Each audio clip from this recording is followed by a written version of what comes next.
আলাউদ্দিন খিলজি কুতুব মিনার চত্বরে 1315 খ্রিস্টাব্দে একটি মাদ্রাসা নির্মাণ করেছিলেন, যা ছিল তার নিজের সমাধি সংলগ্ন একটি ইসলামিক স্কুল এবং ভারতে সমাধি মাদ্রাসা কাঠামোর প্রথম উদাহরণ।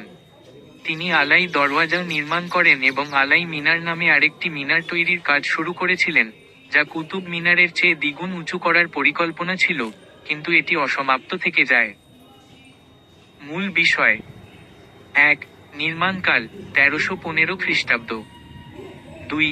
অবস্থান: কুতুব মিনার কমপ্লেক্স, মেহরাউলি, দিল্লি। 3. বৈশিষ্ট্য: এটি একটি মাদ্রাসা এবং আলাউদ্দিন খিলজির সমাধির সমন্বয়ে গঠিত ছিল, যা ভারতে প্রথম ছিল। এবং 4. অন্যান্য সংযোজন: তিনি আলাই দরওয়াজা 1311 খ্রিস্টাব্দ এবং আলাই মিনার নির্মাণ শুরু করেন।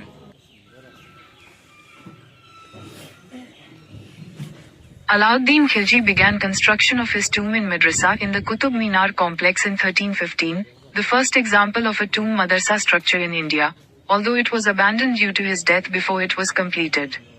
He also built the Alai Darwaza and an unfinished minaret called Alai Minar as part of the Qutub Minar complex. 1. Construction period, 1315 AD, approximate.